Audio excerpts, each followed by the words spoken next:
तेरी आंखों के सिवा दुनिया में रखा क्या है, ये उठें सुबह चलें, ये झुकें शाम ढलें, मेरा जीना मेरा मरना इन्हीं पलकों के तले। पर आपको आपकी गर्लफ्रेंड ने डिच किया था ना, आपने बोला था एक। इनका क्या सवाल है? आज कंफ्यूजन दूर हो ही जाए। कंफ्यूजन ये है, हमने आपको कभी जवान नहीं देखा। मैंने कभी किसी को बोलने की इजाजत नहीं दी, मुझे बिना बात के अंकल जी बुलाओ। पहला प्ले आपका पृथ्वीराज 5th क्लास में जो आपने किया था। अरे यार ये तो बहुत रिसर्च करता है। तो मैंने कहा चला जा ना बकवास कर, तू नंदू गिर। तो नंदू गिर जाता, 3 बार गिरना था। फिर मैंने बोला चला जा ना बकवास कर, नंदू गिर गया। जब मैंने तीसरी बार बोला चला जा, सडनली ऑडियंस में से नंद किशोर का बाप खड़ा हो गया और बोला नंदू अब के गिरा तो घर ना आइयो। उसके बाद इतिहास पलटा, नंदू पलटा। तो मैं कॉर्नर में बैठा था, बड़ा उदास था। मैंने कहा मुझे कुछ नहीं मिला। फिर मेरे पिताजी 7-8 जंगली पीले फूल लेकर आए और उसका गुलदस्ता बनाया था उन्होंने, और उन्होंने मुझे देते हुए ये कहा बेटा ये तेरे लिए, हारने के लिए नहीं, ट्राई करने के लिए। फिर उन्होंने रिपोर्ट कार्ड देखी और बोले कि तू अपनी क्लास में 59th आया है? मैंने कहा हाँ जी। कहते स्टूडेंट कितने हैं? मैंने कहा 60। फिर उन्होंने एक लंबा पॉज लेके कमाल की बात की उन्होंने। तो I will say that I was very happy that I was born in a poor family. और 14 लोगों की जो फैमिली है वो एक ही टॉवल यूज करती है। यार तुम कहाँ से ढूंढते हो सब चीज़ें? तो आपको पद्मश्री मिला है, आपको पद्म भूषण भी मिला है, आपको बहुत सारे फिल्म फेयर अवार्ड्स भी मिले हैं। तो does awards matter to you? आपके हिसाब से अभी जो फिल्म का दौर चल रहा है वो पहले के दौर से इम्प्रूव्ड है या थोड़ा सा घट गया है? पहले तो मैं आपकी माताजी की तारीफ करना चाहता हूँ कि उनका टेस्ट बड़ा अच्छा है। Thank you sir. क्या नाम है आपकी माताजी का? राजकुमारी सिंह। और मुझे फिल्म से एक्चुअल शूटिंग से 10 दिन पहले निकाल दिया था। फिर मैंने डायरेक्टर साहब को गालियाँ दी थी, शराब दिया था। हाँ, क्योंकि आपने जो मेरे को कॉम्प्लीमेंट दिया था द सिग्नेचर में, आई थिंक एक एक्टर के लिए इससे बड़ा कॉम्प्लीमेंट कोई नहीं हो सकता। भट्ट साहब ने जोक करते करते कहा अरे माताजी देखिए आपके बेटे को मैंने स्टार बना दिया। तो मेरी माँ ने उनको कमाल का जवाब दिया।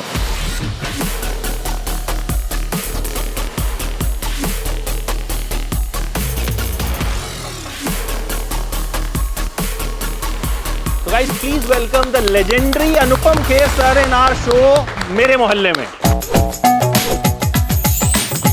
वाह सर, मतलब मेरा तो कहना है कि हम खुश नसीब हैं कि हम उस दौर में जी रहे हैं जहां आप जैसे कलाकार हैं। वाह वाह, मुझे आपकी लाइन बड़ी अच्छी लगती है। ये मैंने दिल से महसूस की आपकी फिल्में देखने के बाद। बड़ी सारी तो हम देखते आए हैं, बट सिग्नेचर मैंने देखी तो मतलब आई वाज ब्लोन। 15-20 मिनट बाद तक तो मुझे समझ में नहीं आया कि मैं इस पे बोलूं क्या। जी। तो इट ब्लोड मी अवे। बट क्योंकि आज बात विजय 69 की है जी, आपके बेस्ट फ्रेंड विजय सहगल रोल नंबर 21, हाँ जी, विजय पृथ्वी रोल नंबर 1। अरे वाह वाह वाह, गाली निकलवाने वाले थे। दे दीजिए सर, हम बीप कर देंगे। And your PT teacher once told you कि अकेला भी दौड़ेगा तो सेकंड आएगा। वाह, क्या मतलब, आपने तो रिसर्च बड़ा कमाल का किया हुआ है। एंड आप आ रहे हैं सर, तो विजय सहगल यहाँ पर हमारे साथ बाई चांस मतलब हमारे साथ मौजूद हैं सर। अगर आप अपना चेहरा भी दिखा दें आ जाओ, थोड़ा आगे आ आओ। जाएगा सर। ये मेरे बचपन के दोस्त हैं विजय सहगल सर आइए यहाँ, आप प्लीज 2 मिनट बैठिए। Guys please welcome.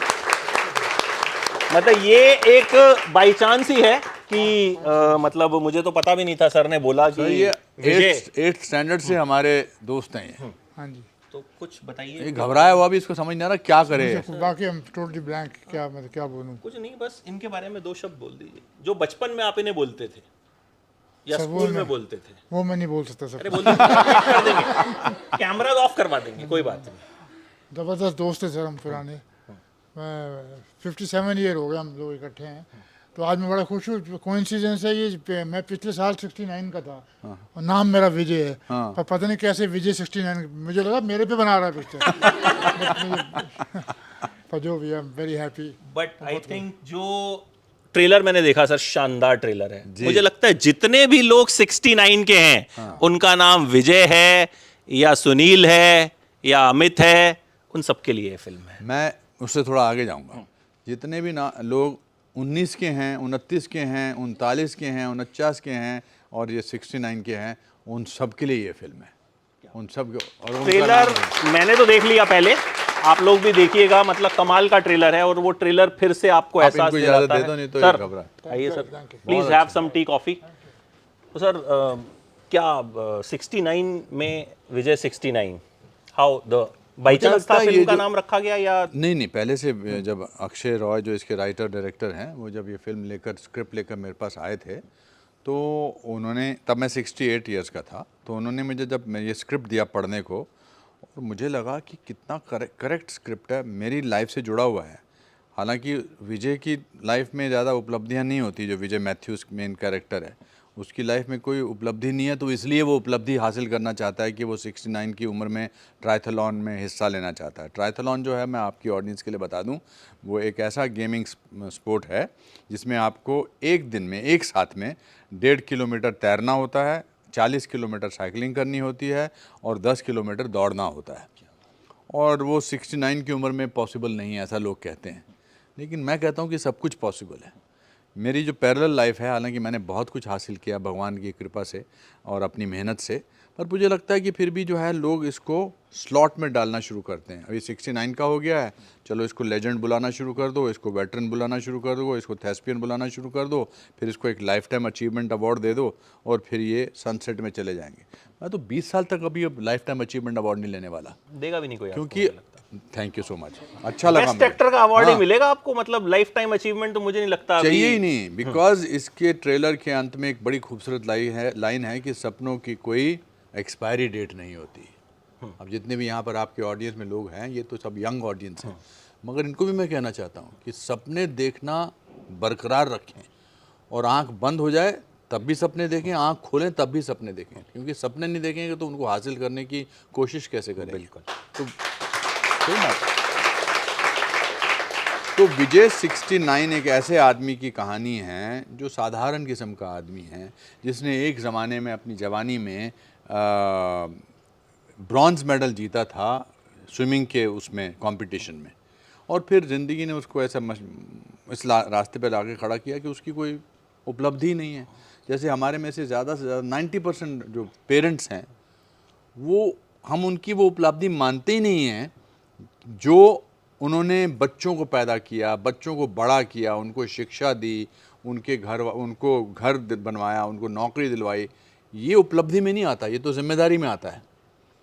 और विजय 69 कहता है कि विजय जो कहता है कि मैं कुछ हासिल करना चाहता हूँ, मैं कुछ बनना चाहता हूँ, मैं कुछ, जब लोग मैं जब चला जाऊँ तो ऐसा नहीं लगना चाहिए कि मेरी रिपोर्ट कार्ड में कुछ था ही नहीं। मेरे को स्विमिंग नहीं आती थी और जब मैंने स्क्रिप्ट पढ़ा तो मुझे लगा ये तो ऐसा हो ही नहीं सकता। डायरेक्टर साहब ने कहा और प्रोड्यूसर साहब ने कहा कि हम मैनेज कर लेंगे, ट्रिक्स कर लेंगे, या फिर हम कुछ वो VFX कर लेंगे या डुप्लीकेट को इस्तेमाल कर लेंगे। मैंने कहा नहीं, अगर मैं इसको सच्चे तरीके से इस रोल को निभाना चाहता हूँ तो मुझे स्विमिंग सीखनी पड़ेगी। तो मैंने 68 की उम्र में स्विमिंग सीखी लास्ट ईयर, और मैंने इस फिल्म में स्विमिंग की है और मैं साइकिलिंग की है और मैं दौड़ा हूँ, और एक बार नहीं, 2 बार नहीं, बिकॉज रीटेक होते रहते थे। हमारे डायरेक्टर अक्षय बाबू बार बार बोलते थे बहुत अच्छा था, कमाल का था, ज़बरदस्त था, फैंटास्टिक था, एक और। अरे भाई, इतनी बार अगर फैंटास्टिक ज़बरदस्त था तो फिर एक और क्यों करना है। मगर थे, उनकी ज़िद थी, और फिर दोबारा वो तैरना शुरू करा, फिर साइकिल चली, फिर मेरा कंधा भी टूट गया था, माई शोल्डर गॉट डिसलोकेटेड इस फिल्म में। हम पूरी रात वो गेटवे ऑफ इंडिया पे शूटिंग कर रहे थे, फिर मेरे को 4-5 घंटे का ब्रेक दिया उन्होंने, फिर उन्होंने कहा कि सनराइज़ का शॉट लेना है। फिर मैं जब सनराइज़ ले आया तो साइकिल पे जाना था मुझे, तो क्योंकि स्पोर्ट्स साइकिल थी और वो कॉबल्ड स्ट्रीट थी, उबड़ खाबड़ थी, तो मैंने आगे की ब्रेक मार दी और पीछे से पहिए उठ गए और मैं सर बचाने के लिए अपने कंधे पर गिरा, तो कंधा मेरा डिसलोकेट हो गया। फिर मैं वैन में चला गया, बहुत तकलीफ़, बहुत दर्द थी। फिर वो आए मेरे पास कि उन्होंने कहा पैकअप करते हैं, अभी तो छोड़ देते हैं, आप हॉस्पिटल चलिए दिखाते हैं। तो मैंने कहा कि हमको बड़ी मुश्किल से लोकेशन मिली है गेटवे ऑफ इंडिया, पैसा लगा होगा यहाँ पर। मैंने कहा कितना काम बाकी, उन्होंने कहा 4 शॉट्स बाकी हैं। मैंने कहा शॉट देकर फिर मैं हॉस्पिटल जाता हूँ। फिर मैं टूटे कंधे से मैंने शॉट दिया, पर ये हर स्क्रिप्ट के लिए नहीं हो सकता, उसके लिए विजय 69 जैसा स्क्रिप्ट होना बहुत ज़रूरी है। बिल्कुल, क्योंकि और आपके जैसा एक्टर भी होना जरूरी है सर, जो कमिटमेंट, मतलब नहीं तो आजकल छोटी सी जब चोट लगती है। जब बंद कर दे इसको, नहीं तो तेरा खत्म हो जाएगा, वो रिकॉर्ड कर रहा है पूरा। स्टोरेज या ये देख लेना शो। मैं भेज दूंगा लिंक आपको। हाँ, क्योंकि आजकल तो क्या होता है, ज़रा सी भी किसी को चोट लगती है तो हेडलाइन बनती है, हाँ ठीक है, हेडलाइन ज़्यादा बनती है और जी, मुझे जी, लगता है चोट उतनी गहरी नहीं होती, बट यहाँ तो हमें इस किस्से के बारे में मैंने तो आपको शायद बताया था कि हम आपके यहाँ कौन के दौरान भी मुझे फेशियल पैरालिसिस वो हुआ तो था। एक किसी ने क्वेश्चन भी रेडी कर रखा था, तो उस किस्से को ज़रा बता ही दीजिए।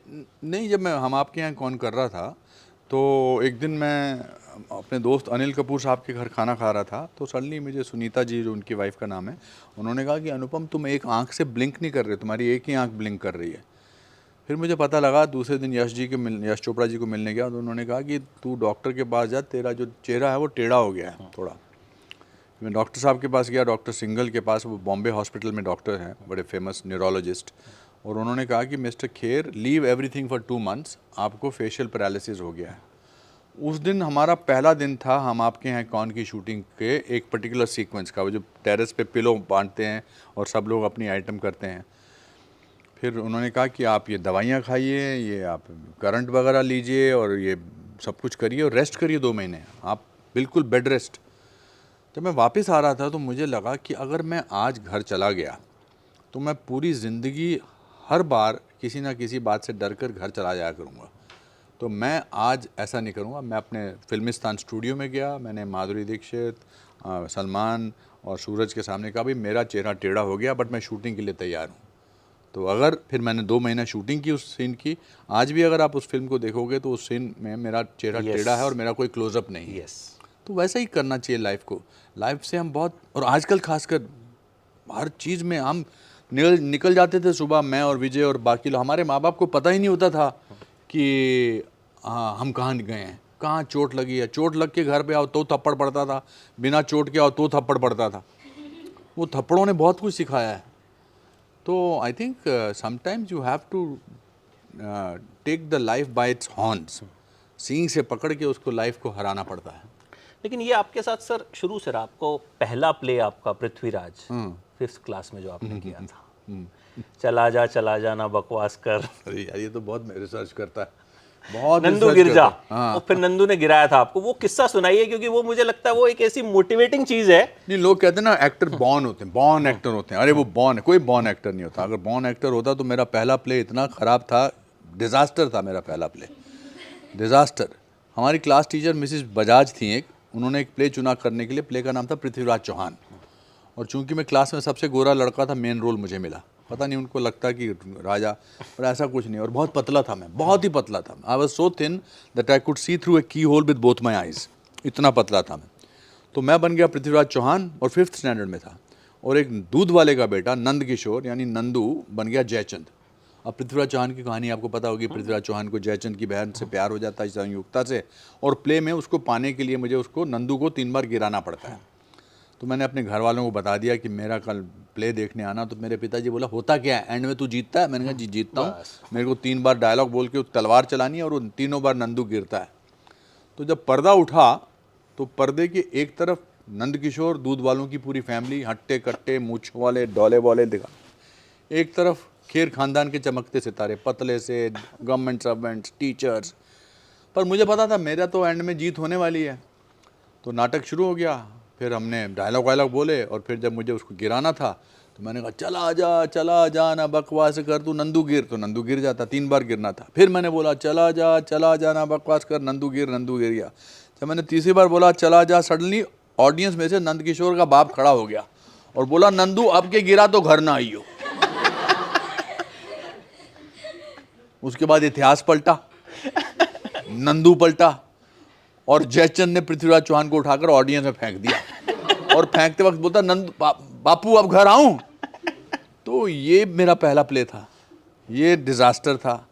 मगर हिम्मत थोड़ा हारता है इंसान, लहरों से डरकर नौका पार नहीं होती, हिम्मत करने वालों की हार नहीं होती। बट लेकिन उसके बाद आपके पिताजी ने जो किया, जो जेस्चर था, आप उसके बाद मुझे बेस्ट एक्टर का अवार्ड मिला स्कूल में उस दिन। फिर मुझे लगा चलो बेस्ट सपोर्टिंग एक्टर, तो बेस्ट सपोर्टिंग एक्टर का अवार्ड नहीं मिला। फिर मुझे लगा चलो कॉन्सोलेशन प्राइज मिल जाएगा, वो नंद किशोर को दिया और मुझे कुछ नहीं दिया। तो मैं बड़ा उदास बैठा था। हम छोटे से इतने से कमरे में रहते थे, 14 लोग। तो मैं एक कॉर्नर में बैठा था, बड़ा उदास था। मैंने कहा मुझे कुछ नहीं मिला। फिर मेरे पिताजी, हमारे घर के बाहर एक पहाड़ था छोटा सा ऐसे टीला जैसा, उसमें से 7-8 जंगली पीले फूल लेकर आए और उसका गुलदस्ता बनाया था उन्होंने, और उन्होंने मुझे देते हुए ये कहा, बेटा ये तेरे लिए, हारने के लिए नहीं, ट्राई करने के लिए। तो जिस बच्चे को, जिस 9 साल के बच्चे को या 10 साल के बच्चे को उसके पिताजी ये सबक सिखाते हैं कि बेटा तू हारेगा भी, तब भी मैं तेरे को पीले रंग के जंगली गुलाब पेश कर सकता हूँ या जंगली फूल पेश कर सकता हूँ। तो I think that's a great lesson of life. तो जब इस तरह की कोई बात हो तो दुनिया की कोई ताकत आपको हरा नहीं सकती है। बिल्कुल। एंड आई थिंक इस तरह की मोटिवेशन अगर सबको मिले, क्योंकि बहुत से बच्चे शायद इसीलिए क्योंकि उनके ऊपर प्रेशर इतना डाल देते हैं कि तू गधा है, जीत नहीं पाया। ये फेलियर को बहुत हवा बनाया हुआ है लोगों ने। फेलियर कुछ होता ही नहीं है। फेलियर मानो तो है, नहीं मानो तो ना है। मेरे पिताजी बड़े कमाल के इंसान थे। पता नहीं क्या पिछले 15 दिन से मैं सिर्फ पिताजी की बातें कर रहा हूँ।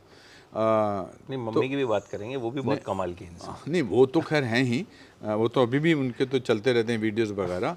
तो 9th स्टैंडर्ड में मैं रिपोर्ट कार्ड लेके पिताजी से साइन कराने गया था और जल्दी में मैंने उनको दिखा दी, तो उनके पास सडनली उनको कुछ याद आया, तो मुझे लगा जल्दी में कर देंगे साइन। तो फिर उन्होंने रिपोर्ट कार्ड देखी और बोले कि तू अपनी क्लास में 59th आया है। मैंने कहा हाँ जी। कहते स्टूडेंट कितने हैं? मैंने कहा 60। तो फिर मुझे लगा वो डांटेंगे, पीटेंगे, मतलब पीटते तो खैर बिल्कुल नहीं थे, कुछ कहेंगे। फिर उन्होंने एक लंबा पॉज लेके कमाल की बात की। उन्होंने कहा बेटा एक बात तो है, जो फर्स्ट आता है ना उसको हमेशा टेंशन रहती है कि मुझे फर्स्ट आना है। वो सेकंड आता तो उसको लगता है मेरा डिमोशन हो गया, लेकिन जो 59th आता है कभी भी 48th आ सकता है, 37th आ सकता है, 28th आ सकता है। तो एक काम करना, थैंक यू, तो एक काम करना, अगले बार अपनी क्लास में 48th आ जाना। And then he said one thing, something very interesting. He said remember failure is an event, never a person. तो हमारे घर वालों ने, और वो ऑर्डिनरी क्लर्क थे, ऐसा नहीं थे कि वो कोई महात्मा किस्म के या बहुत ही ज्ञानी किस्म के इंसान थे। नॉर्मल क्लर्क थे जो अपना जीवन बहुत सादगी से जीते थे, बट उनकी सीख और उनका जीवन के प्रति जो रवैया था वो कमाल का था। वही रवैया मेरा है। वो दिलवाले दुल्हनिया वाले ले जाएंगे में मैंने उसी फादर का रोल किया है। मैं शाहरुख खान को बोलता हूँ कि बेटा हम तो हिंदुस्तान में फेल हुए हैं, तो उन्हें लंदन में फेल होकर दिखा दिया। तो it's how you treat failure. Failure is the best teacher according to me, best teacher. अब ये मत सीख जाना कि फेल ही होना है, ठीक है, कि उसके बाद कि अनुपम सर ने कहा था कि कोई बात नहीं, फेल भी हो जाओगे तो ठीक है। नहीं, अगर फेल होके यहाँ तक पहुँच जाओगे तो बहुत बड़ी बात है। चलिए क्वेश्चंस का सिलसिला शुरू करते हैं। तो सबसे पहले अनिष्का।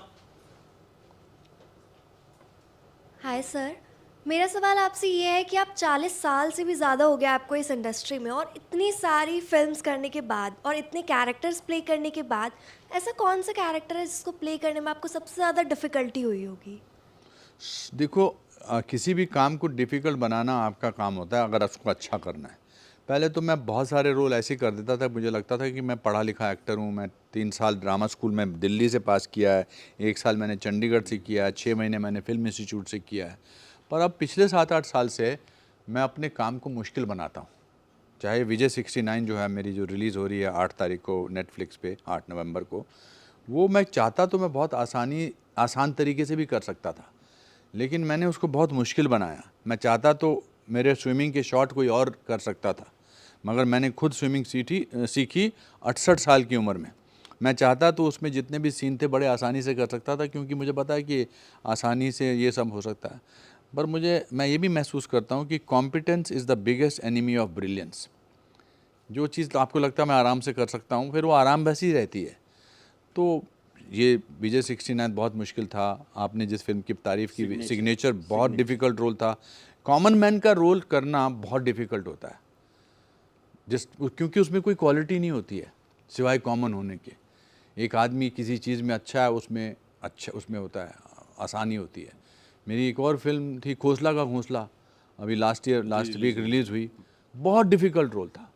सो जो चीज़ साधारण लगती है वो सबसे ज़्यादा डिफ़िकल्ट होती है, ऐसा मुझे लगता है। Thank you. और एक मैंने आप ही के शो में एक लाइन आपने बोली थी, जो कुछ नहीं करते वो कमाल करते हैं। जी, ये भी लाइन मैंने आपको, पिछले इंटरव्यू में भी आपने एक लाइन सिखाई थी कि जो अच्छे दिखते नहीं हैं, हाँ वो अच्छा महसूस करते हैं। हाँ, सही बात है आपकी। मतलब तो कहीं ना कहीं आप कुछ ना कुछ हर बार सिखा जाते हैं। आई थिंक तजुर्बा बहुत बहुत इम्पोर्टेंट होता है लाइफ में। सर लेकिन एक चीज़ मुझे आपको लेके कंफ्यूज करती है कि कई आज बार हम कंफ्यूजन दूर हो ही जाए। कई बार हम एक्टर्स का इंट्रोडक्शन करते हैं, कहते हैं आप रिवर्स एज में जा रहे हैं, ठीक है, आपके साथ भी वो चीज़ है, लेकिन कंफ्यूजन ये है हमने आपको कभी जवान नहीं देखा।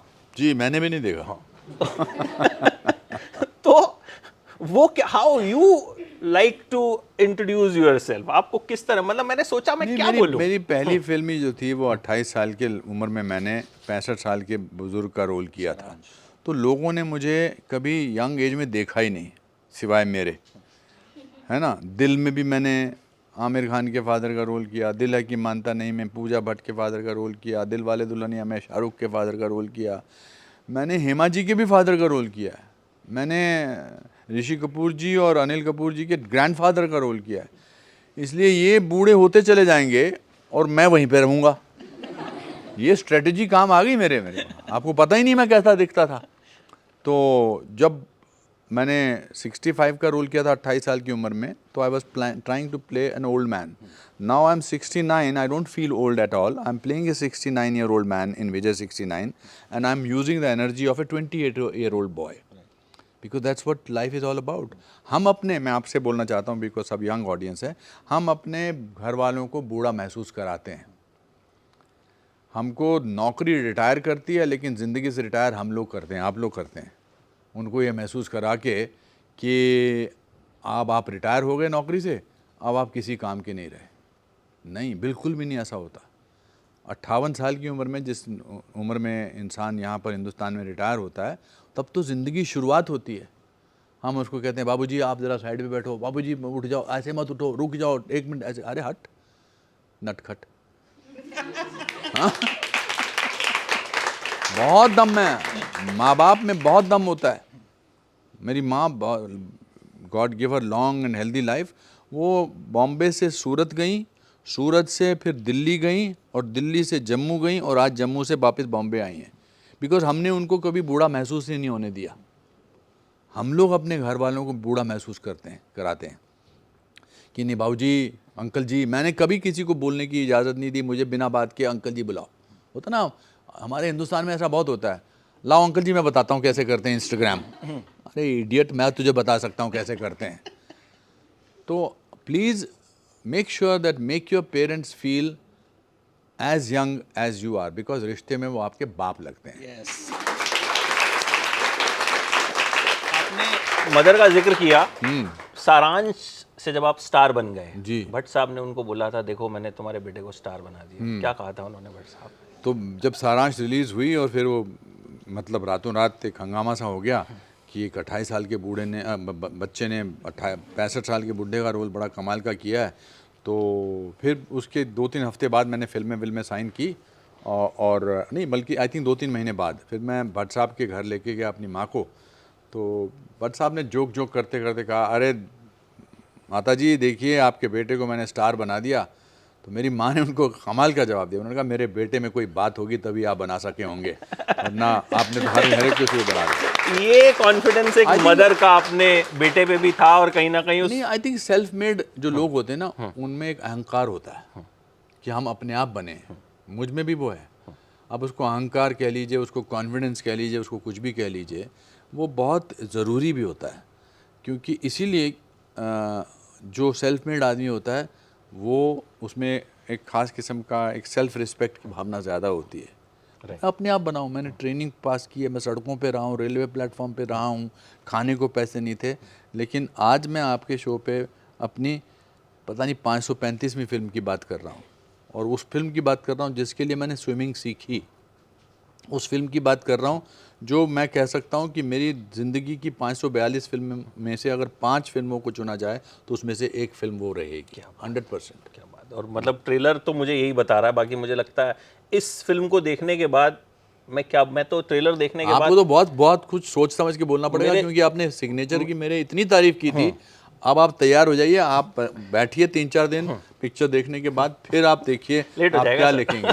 मैं ट्रेलर देखने के बाद मैंने सोचा कि यार अब इस पे क्या बोलूँगा, कुछ तो ऐसा होना चाहिए जो अनुपम सर नोटिस करें। तो बताइए, कम से कम मेरा जिक्र करें किसी इंटरव्यू में। हाँ, क्योंकि आपने जो मेरे को कॉम्प्लीमेंट दिया था द सिग्नेचर में कि हम खुशनसीब हैं, हम अनुपम खेर के दौर में रह रहे हैं। आई थिंक एक एक्टर के लिए इससे बड़ा कॉम्प्लीमेंट कोई नहीं हो सकता है, कोई नहीं हो सकता। वो मैंने, आप लोग वो पिक्चर देखिएगा, मतलब आई थिंक मैंने वो पिक्चर सर रात को देखी थी, मेरे पास स्क्रीनर आया था एंड आई कुडंट स्लीप। मतलब मेरे दिमाग में वो चीज़ चलती रही जी। वो जो एंडिंग थी, उसके बाद एंडिंग नहीं बताऊंगा बिकॉज वो कहीं ना कहीं आपको हिट करती है। हाँ। तो वो मैं एकदम आई वाज लाइक कि क्या था ये।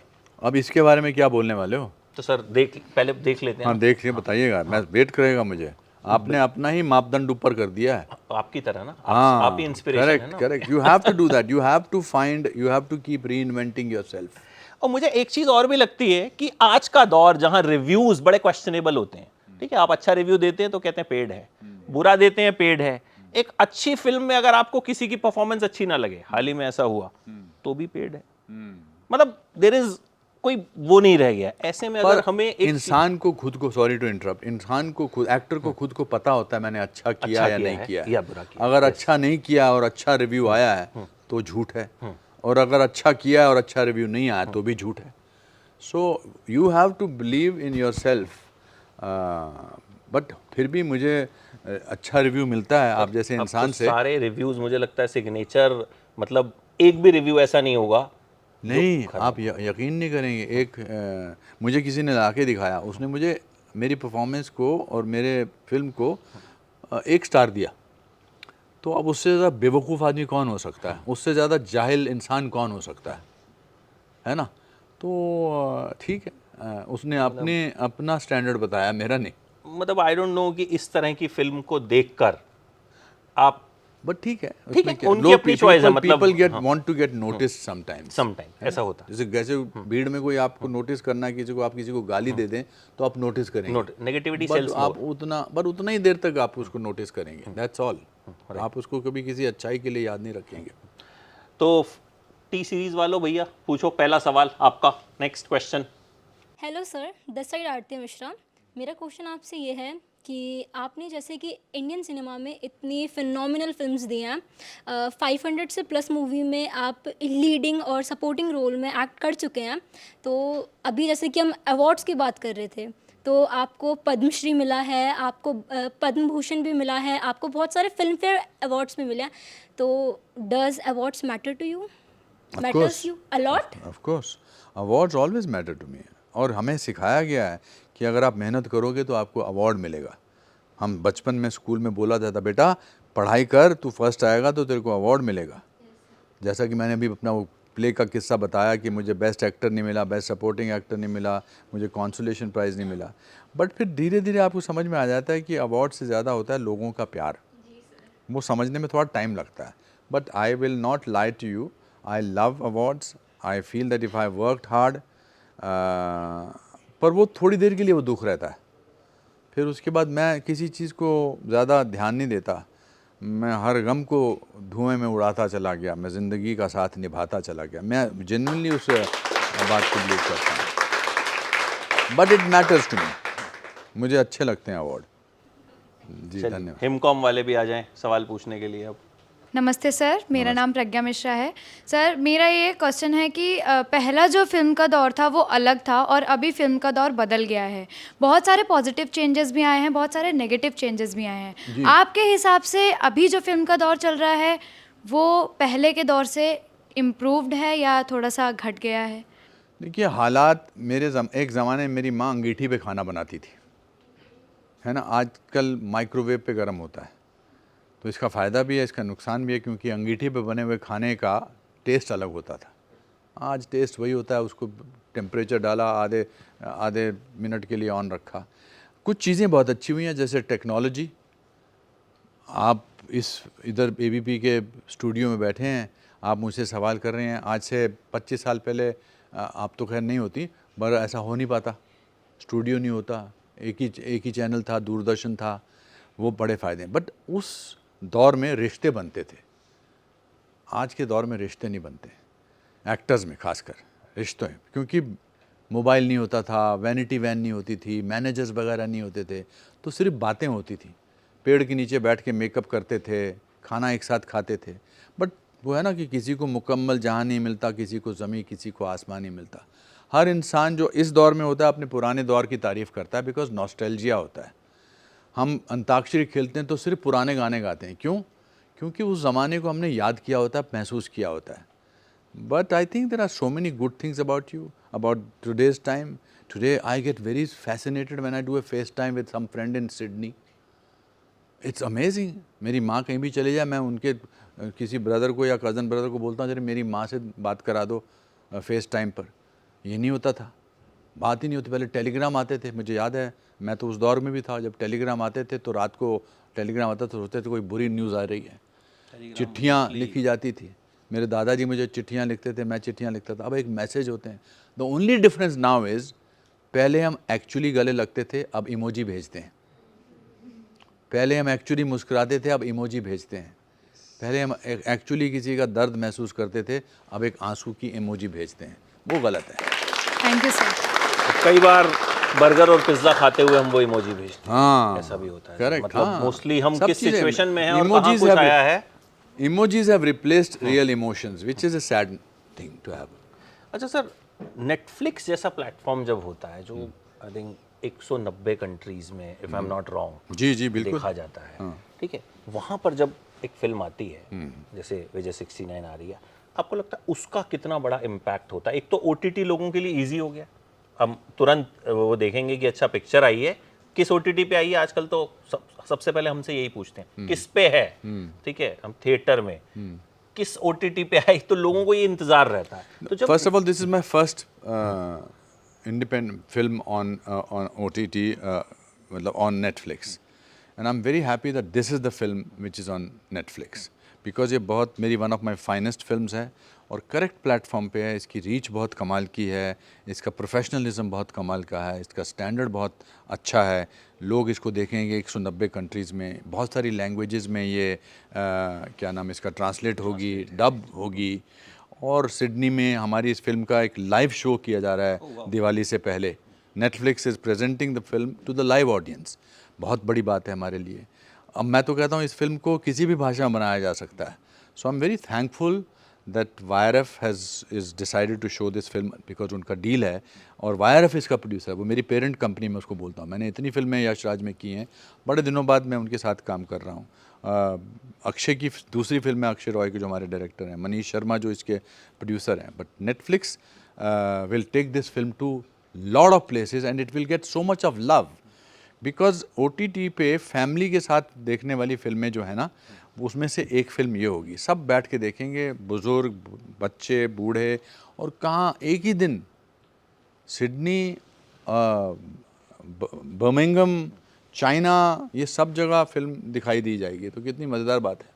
और नेटफ्लिक्स और यशराज की जो जोड़ी है वो जय वीरू टाइप है. जब भी इन्होंने पिछले 3 बार साथ में काम किया है, and they all have been Yes. Super successful and critically acclaimed also. Absolutely. एक तो नेटफ्लिक्स का प्लेटफॉर्म ऐसा है कि ऑलरेडी चीज बहुत जगह तक पहुंच जाती है. जी जी जी. मतलब लोग देख लेते हैं, बट एक क्रिटिकल एक्लेम भी जो थोड़ा है, स्टाइल से भी काम करते हैं. They have, I like the style. बहुत अच्छा, अच्छे तरीके से काम करते हैं. उनका ऑफिस बहुत अच्छा बॉम्बे में, बहुत अच्छा ऑफिस है, मुझे अच्छा लगा. मैं LA के ऑफिस में भी गया हूँ, वो भी बहुत अच्छा है. I like, I am happy that Vijay 69 is on Netflix. उनके ऑफिस में जाके हमें बहुत गरीब टाइप महसूस होता है. तो उसके बाद लगता है कि यार हम कौन से ऑफिस पे काम कर रहे हैं, वैसा ही ऑफिस होना चाहिए. नहीं, ऐसा बात नहीं. Next question. नमस्कार सर. सर आप एक आर्टिस्ट हो और अभी थोड़ी देर पहले आपने एक फिल्म का जिक्र किया था कि हम आपके हैं कौन. उसी में आपके को एक्टर थे सलमान खान, जिनको हाल ही में काफ़ी थ्रेट्स मिल रहे हैं.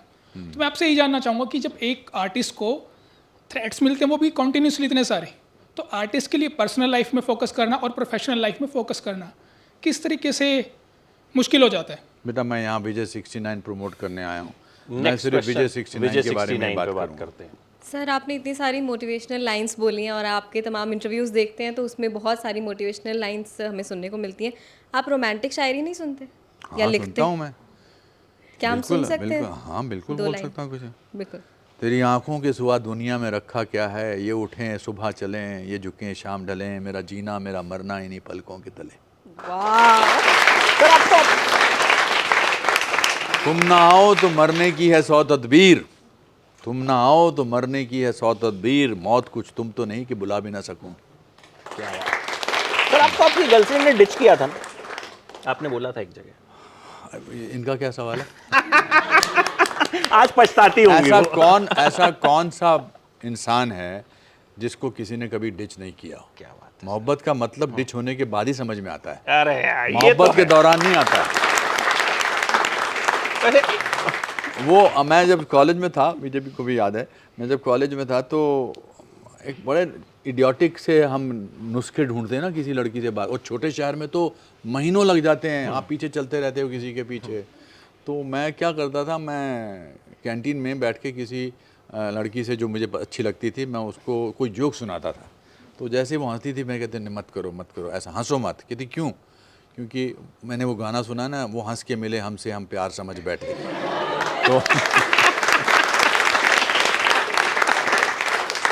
बोलो बेटा। Hello sir, my name is Ritu. Sir मेरा क्वेश्चन आपसे ये है कि एक्टिंग तो सर बहुत टाइप्स की होती हैं, बट जो मेन एक्टिंग मुझे आपकी अच्छी लगती है वो है, जैसे कि आपकी ओल्ड जो मूवीज़ में बहुत ज़्यादा देखती हूँ, तो उसमें एक संसार मूवी है, एक Yes. विवाह मूवी है सर, जिसमें फैमिली से रिलेटेड बहुत ही शानदार शो है उसमें। तो आपको फैमिली से रिलेटेड कोई शूटिंग करने में कैसा फील होता है सर? डिपेंड करता है, ज़रूरी नहीं है कि जो आप फैमिली फिल्म बना रहे हो उसमें आसपास जो आपके भाई भाभी माँ बहन उनके साथ आपकी बनती है, मगर वही तो एक्टिंग का कमाल है कि आप बेशक फैमिली के ना हो। जैसे इस फिल्म में चंकी पांडे मेरे दोस्त हैं, तो आप एक्चुअल रियल लाइफ में भी दोस्त हैं, तो दोस्ती की हमको एक्टिंग नहीं करनी पड़ी विजय 69 में। जी बट संसार, आपने दोनों फिल्मों का जो नाम लिया, संसार और दूसरी कौन सी फिल्म थी? सर विवाह विवाह, दोनों बहुत बात- ही शानदार, तो जिसे विवाह देख के तो मैं मेरा खुद इमोशनल हो जाती हूँ। राजश्री प्रोडक्शन वाले तो मेरा परिवार है। मैं आज जो भी हूँ, सारांश जो है उन्होंने प्रोड्यूस की थी। इनफैक्ट राजश्री का जो ऑफिस है वो एक मंदिर की तरह है, बहुत शांति महसूस होती है। और सारांश, और जब संसार भी की थी, वो भी बहुत लोगों की बहुत फेवरेट फिल्म है, बिकॉज उसमें बहुत ही फैमिली की वैल्यूज़ को, फैमिली के ट्रेडिशंस को बड़े अच्छे प्यार ढंग से सिखाया गया था। डिपेंड करता है आप किस फिल्म को पसंद करते हैं। खोसला का घोंसला अलग किस्म की फैमिली थी, है ना। अभी यहाँ पर भी जहाँ भी जब भी किसी की ज़मीन जब्त होती है, खोसला का घोंसला का नाम आ जाता है अखबार। अब तो नोटों पे भी आपका नाम आ रहा है सर। नोटों पे भी नाम आ रहा है मेरे को। 2 करोड़ का सोना, मतलब वो पकड़े गए पकड़े गए, मगर, और 1 करोड़ 80 लाख रुपए वापस भी मिल गए। नहीं, 1 करोड़ 80 लाख का सोना भी मिल गया उनको वापस। Thank you sir. थैंक अगला मानसी। हाय सर मेरा सवाल ये है कि आपने सिग्नेचर फिल्म करी थी, तो उसमें आपका एक डायलॉग था, अपनों को खोने का डर क्या है, तो आपका कोई पर्सनल इंसिडेंट इससे? हमेशा होता है। जब मेरे फादर बीमार थे और हमको साइन करना था उनके DRI फाइन पेपर पे, DIR पे, DNR पे, सॉरी, तो वो 3 महीने तक हॉस्पिटल में थे। तो वो रोज़ ही डर होता है। एक तो डर होता है जब कोई बीमार होता है, एक डर होता है जब कोई बीमार नहीं भी होता कि अगर मैंने इनको खो दिया तो क्या होगा। एक जो मन आपको उस डर पे ले जाता है। बट वो तो है ही, जो आया है उसको जाना है, बट उसको एक्सेप्टेंस नहीं दे पाते हम। माँ बाप कभी सोचते हैं कि माँ बाप के बगैर रह लेते हैं। अब जैसे मेरे फादर की जब डेथ हुई थी, मुझे लगता था कि मैं कैसे जीऊँगा, पर जी रहे हैं हम जीते हैं। किसी को मिस करते हैं तो जीते हैं। That is what life is all about. Thank you sir. पर ये समझ अनफॉर्चुनेटली लाइफ जीने के बाद ही आता है। आपको किसके खोने का डर है? पेरेंट्स। है ना, हाँ होता है।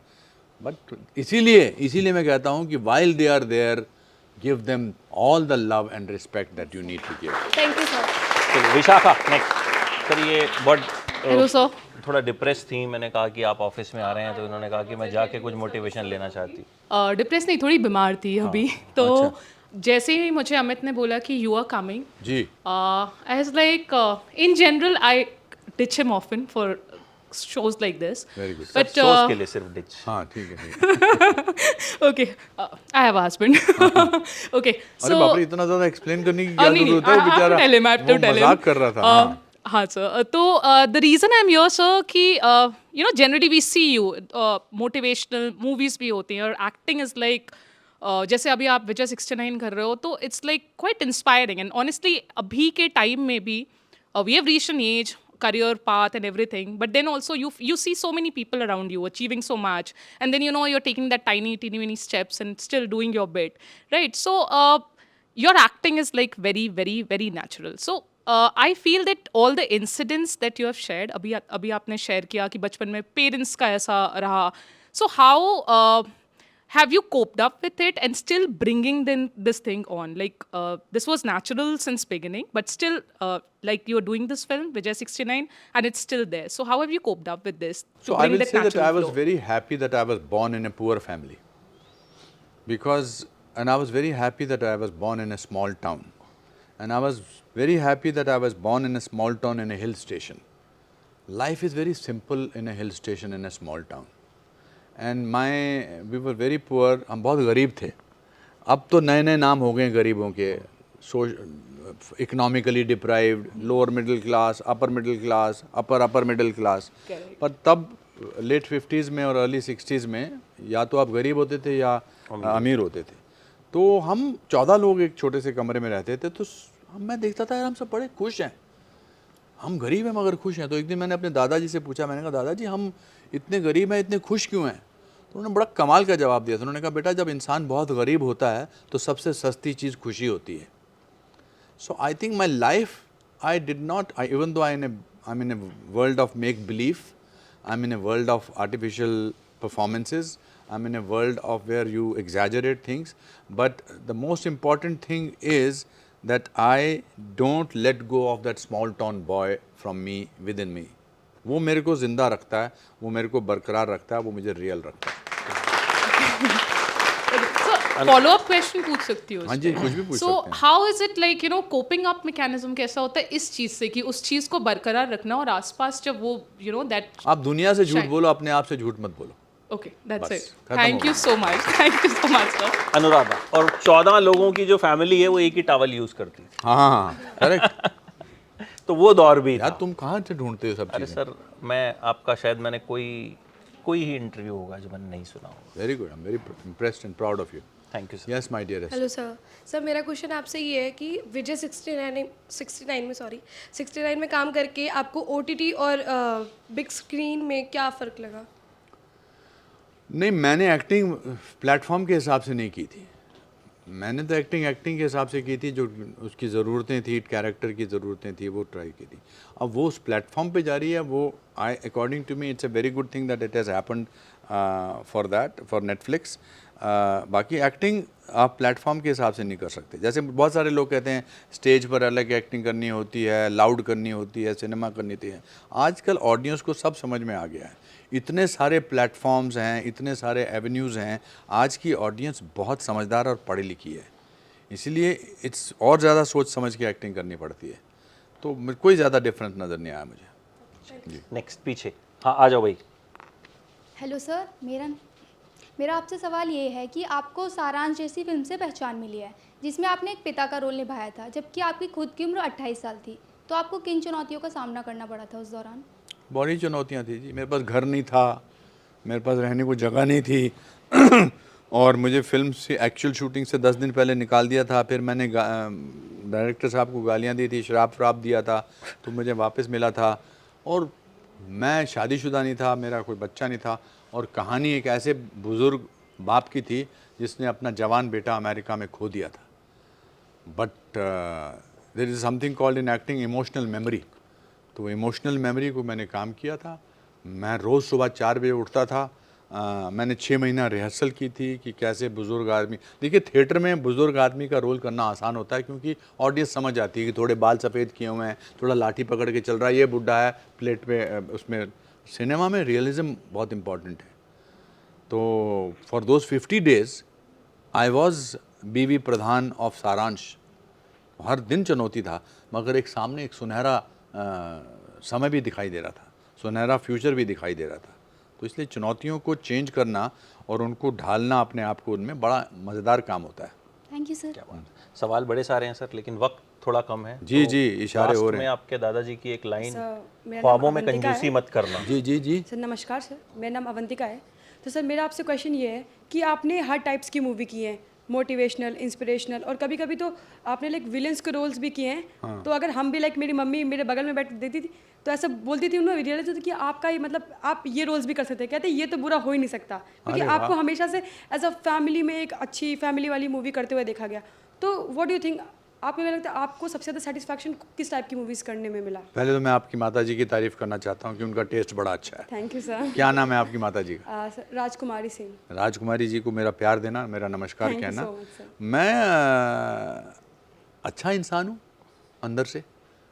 मेरे पिताजी बहुत अच्छी बात बोलते थे कि दुनिया में सबसे आसान चीज़ है किसी को खुश करना, और मैं कोशिश करता हूँ कि हर इंसान को मैं खुश करने में कामयाब रहूँ। चलिए, समय बट बहुत आई एम अब वेरी कम है। Impressed with all of you. कितना कॉन्फिडेंटली आपने सवाल पूछे हैं, कितने कॉन्फिडेंटली आपने बात की है। ये आजकल की जनरेशन की खासियत है। बस अब इतने ही कॉन्फिडेंटली अपने माँ बाप का ख्याल रखना, आपको कसम है। तो सर उतनी तालियां हमारे किसी शो में बजी नहीं होंगी जितनी आपकी एक एक लाइन पे बजी। How wonderful. लास्ट में मैं यही कहूँगा आपके दादाजी की लाइन की, ख्वाबों में कंजूसी मत रखना। हाँ, और इसी तरीके से आप हमें एंटरटेन करते रहिए। बहुत अच्छा लगा मुझे हर आपसे बार- बात करके, हमेशा अच्छा लगता है। Thank you so आज भी much, अच्छा लगा। Thank you so much for standing for such a long time and listening to me. And आप में से 50% से ज़्यादा मार्क्स कितने लोगों के आए? हाथ खड़ा करिए। My God, almost. और 60% से ज़्यादा? ओ माय गॉड, 70% से ज़्यादा? फिर भी आप वहाँ खड़े हैं और मैं यहाँ बैठा हूँ। मेरे तो विजय 69 मेरे कभी 38% से ज़्यादा मार्क्स नहीं आए, मगर आप सोचना कि एक दिन आपको भी यहाँ बैठना होगा और कोई आपका इंटरव्यू करेगा। Thank you so much sir, thank you so much, honour.